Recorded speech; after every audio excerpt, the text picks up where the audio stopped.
Hey, this is Dr. Keith Hersey, and you are listening to the Destroying Diabetes podcast.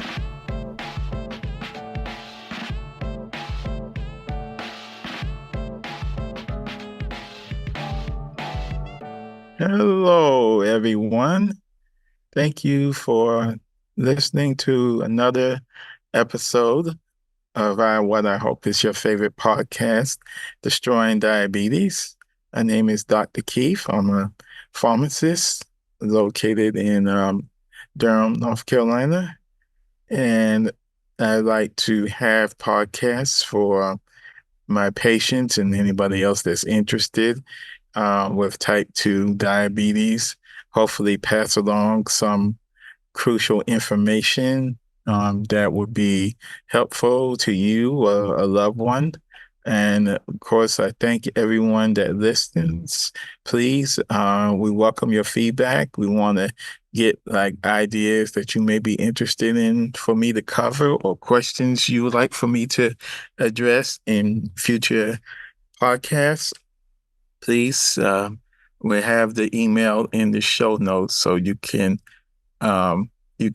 just tap on that email and just send me a question. If you have a question or there's something that you want me to cover in the future episode, I'll be glad to do it. I guess they let me in again. The door wasn't locked. The windows weren't shut down. So they let me in to do another podcast. I said, I'll keep doing them as long as they let me in. If they stop letting me in, I guess you'll know that'll be in the end of the podcast. But they keep letting me in. So I guess that you're listening. So, and again, we just thank all of the support. If you can, just make sure that you like and subscribe to the podcast. If you could give us a high rating, 5-star, that helps. That helps our podcast to be more visible in the sea of podcasts out there.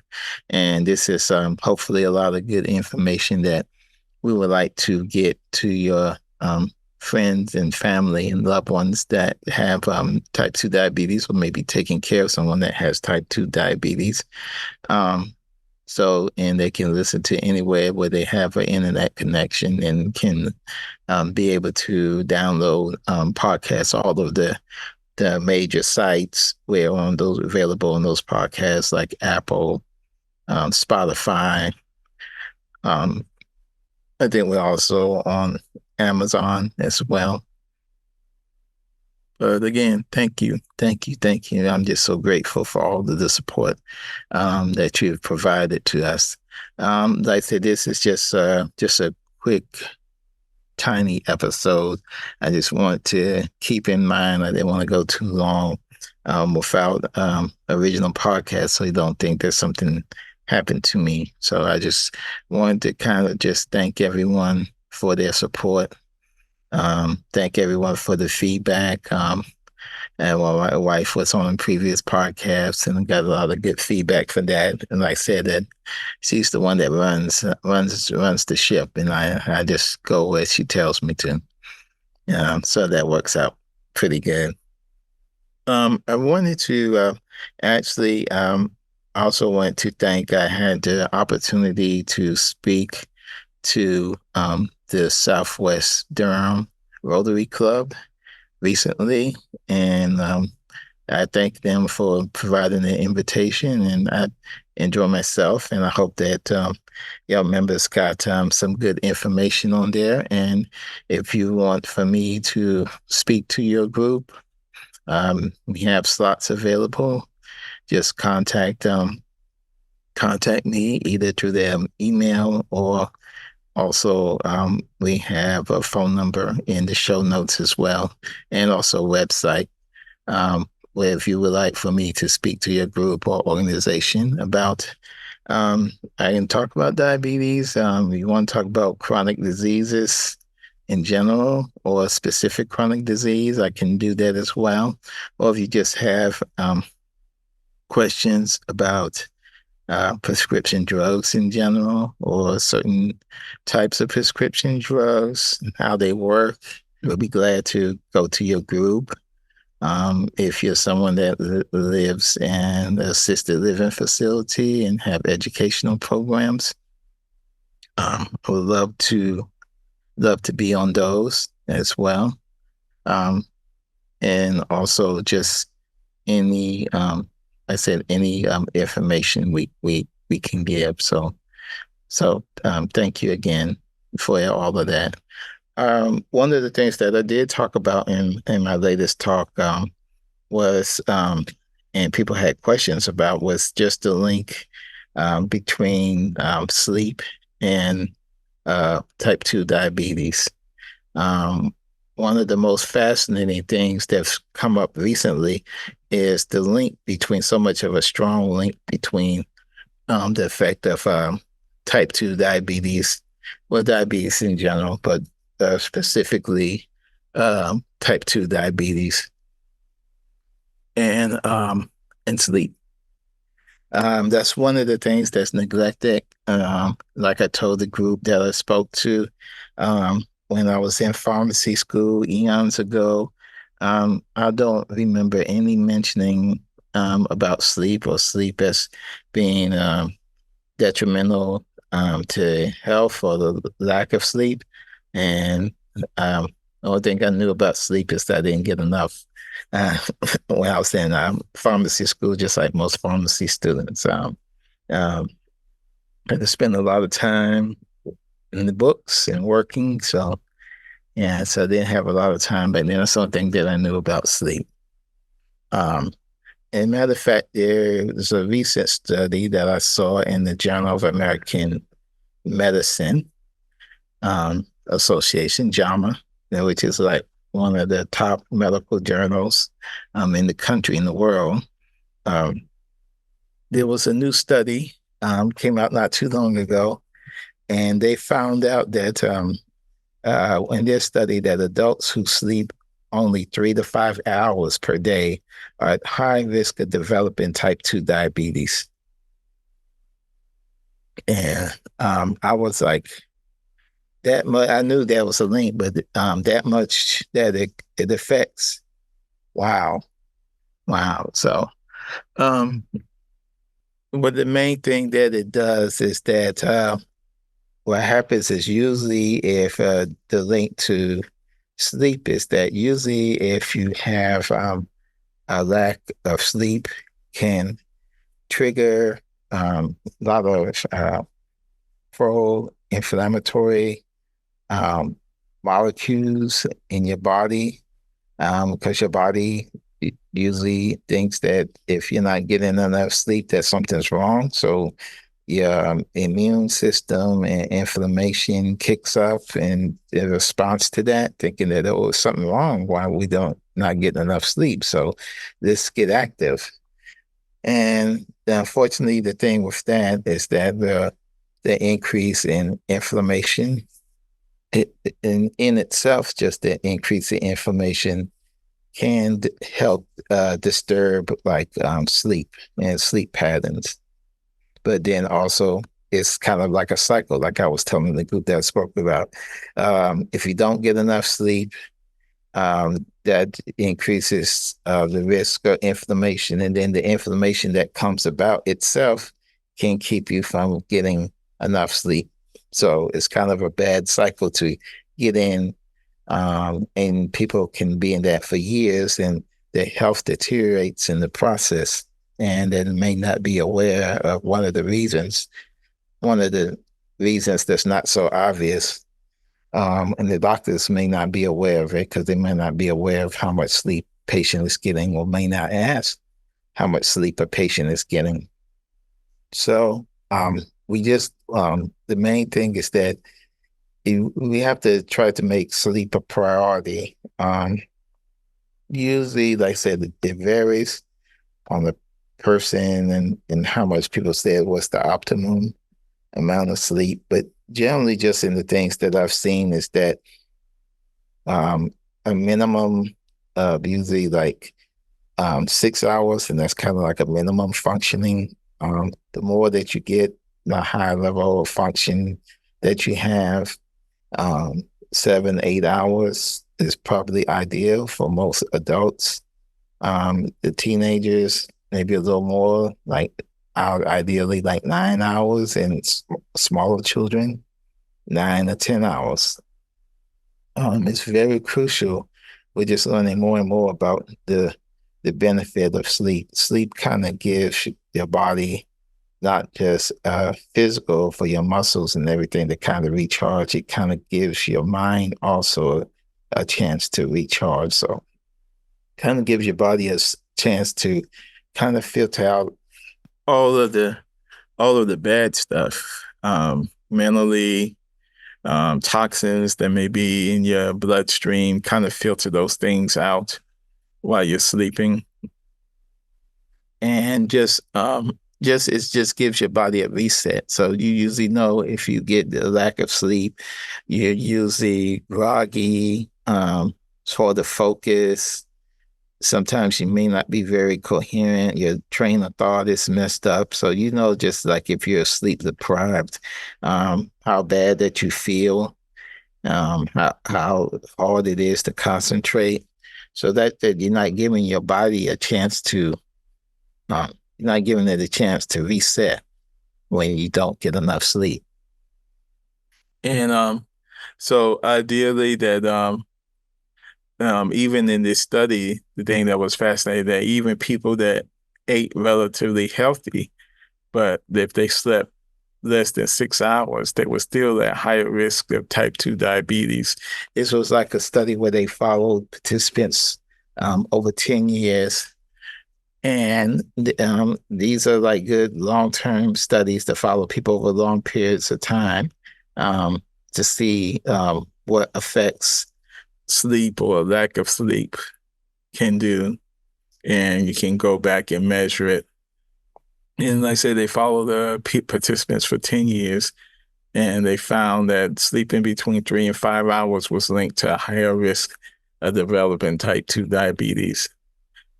So it's kind of all tied together. Um, you want to, um, you want to, eat healthy to try to reduce the amount of inflammation. If you eat our standard American diet, it's full of fats, um, just a lot of stuff that's not good for you. A lot of stuff that triggers inflammation rather than reduce it, especially if you're not eating like fruits and vegetables that are chock full of antioxidants and anti-inflammatory agents. If you're not like eating like nuts, like certain fish, like salmon, sardines that are high in omega-3 that prevents cholesterol from building up, which in turn helps cause um, inflammation and also can help um, clog your arteries and the good clogged arteries or less efficient arteries in turn may cause like high blood pressure and may eventually, if it's not checked, lead to strokes or heart attacks because of the clogged arteries and those important vessels to the brain, to the eye, to the heart, not getting enough blood to operate and function. And therefore you can fall into like eye vision problems, heart attacks, strokes. So this is very important. I just wanted to put that out there. I know that this at this time of the year, I don't know when the episode records, that we're just coming into daylight savings time, which that is affects people's sleep as well because they're getting in exchange for getting more hours a day, they're having less hours at nighttime, and that may cause people to have trouble sleeping as well, and then also losing the extra hour that you lose as well. So a lot of times people are just kind of, because when this is being recorded, it's kind of the first week of daylight savings time, and everybody's trying to get readjusted and your body's reset. So the main points that I want to put out there is that we really need to make if your sleep hygiene just has to be important, especially if you're pre-diabetic or a type 2 diabetic, um, because the lack of sleep can increase the amount of inflammation that's in your body, and your body doesn't have a chance to reset. So the increased inflammation in turn causes like a lot of problems. Not only the problems with blood vessels to your major organs and can cause those organs not to work as well, or eventually, like if you don't get enough, they can fail. Also, that with the increase in inflammation, that also causes insulin to be less effective, that more of your body becomes more insulin resistant. And as it becomes more insulin resistant, that means that you have more blood sugar in your blood, which causes problems in itself, like um, to your blood vessels, and again, it can affect your major organs. So that's why usually when people have uncontrolled diabetes, they're just greater risk for heart attacks, stroke, blindness because of the blood vessels, and the blood vessels to your eyes are very fragile. So having them clogged with all sorts of um, materials that's not needed, plaque, is hurts everywhere, but especially in the eyes because those blood vessels are not very big. It's easy for them to get less blood in them. We can cause you all sorts of vision problems. The biggest cause of blindness in this country is due to diabetes. The biggest cause of people losing um, limbs, especially leg and lower body, is due to complications of diabetes, not car accidents, not cancers. It's diabetes. Because if you continue on and your blood sugar is uncontrolled and your crucial organs are not getting the blood that it needs to survive, eventually, and the nerves get damaged, um, your muscles, they shrink and they're not effective. And you may get even some um, rotting and decay in those limbs because they're not getting the proper blood. It's been cut off. And then, of course, all of this causes a lot of pain. And then also you may have trouble, especially like if it's in the lower limbs, like walking. Eventually it gets to a point where it may be, the doctor said, like, there's so much damage in these parts. The only option that we have is to amputate just to save from the rest of the body getting damaged. And I just hate to see that. I hate to see people to lose a limb or to go blind because they couldn't get control of their diabetes. And that's just a passion of mine. I don't want to be like that. I know I have to monitor my blood sugar. I'm type 2 diabetic myself. I've had struggles maintaining my blood sugar and blood levels, not controlling the blood glucose spikes. Doing a better job of that now. Just working. The biggest thing can do with that is just is with like your food intake, and it has the biggest effect on type 2 diabetes. I think it's almost impossible to get control of your diabetes if you can't unable to control what you eat and drink, even more than exercise. It is a big effect in there than exercise, even though exercise does is a tremendous benefit. It's tremendous benefit and lowering the inflammation. It's tremendous benefit that have your be able to get your blood pumping, your blood flowing freely to your organs, so they're getting the nutrients that they need to operate at their peak capacity. And also, it's just lower stress. And I'd like to do like a future episode at some point. I'm trying to line up a mental health worker and just to try to talk about stress and diabetes and ways of resolving stress to help with diabetes, because that can trigger inflammation, and inflammation is not our friend. Is it our friend if we're in an accident or we have contracted a disease or virus? The inflammation is good, but outside of that, it's not good. It's the effects of inflammation on our body is very detrimental. Um, Most of the major diseases that most Americans suffer from are linked to inflammation, whether it's diabetes, heart disease, certain cancers, high cholesterol, low thyroid. They're all related to inflammation. So if you want to get your health in check and your health in control, you have to find a way to lower the amount of inflammation in your body. And I'm available to help you.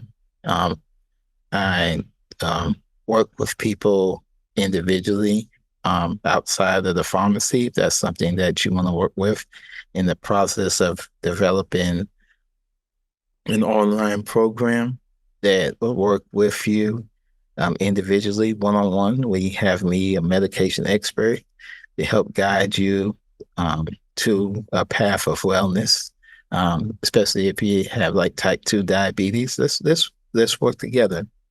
Um, Please, so you can contact me with my email is available. The phone number is available. You can look up our information online. And and if you want, like, again, if you need for me or would like for me to speak to your group or organization about type 2 diabetes or about any chronic disease, like I said, we have dates available. So I want to get it so before the calendar gets too full. And a lot of times it's a good time of year to speak to people before they get into summer vacation, and kind of get off the path. To kind of get them before summer vacation is a good time to get people thinking about their health. And don't feel like it's too late. I know that we're like 2.5 months into the year, and some people feel like, well, I didn't get it done in January. I didn't get it done in February. So I'll just continue all of the bad habits that endanger my health. No, you can start tomorrow. You can start today. Just take small steps. Go back and try to plan ahead. What are your biggest challenges? I would love to talk to you about it. Just contact, and we can do something that I can work with you. So please feel free to contact me. Like I said, I have an exciting new program that hopefully will fully launch at the beginning of April. And also with people that are my regular patients, we also have a 60-day program that can be done online. So just ask for the program when you come into the pharmacy, and I can give you that information. And again, I want you to be healthy. I want you to thrive in life, to be able to enjoy the things and enjoy life, enjoy your family and friends, to be able to get around without being in pain, get around without being on 30 medications, if you don't need to be, so let's make wellness a priority. And I will do all I can to pass information on to you. Like I said, contact us if there's some question that you have or something you'd like for me to address in the future podcast. Again, thank you, everyone, for taking a few minutes of your day to listen, and just continue to be well.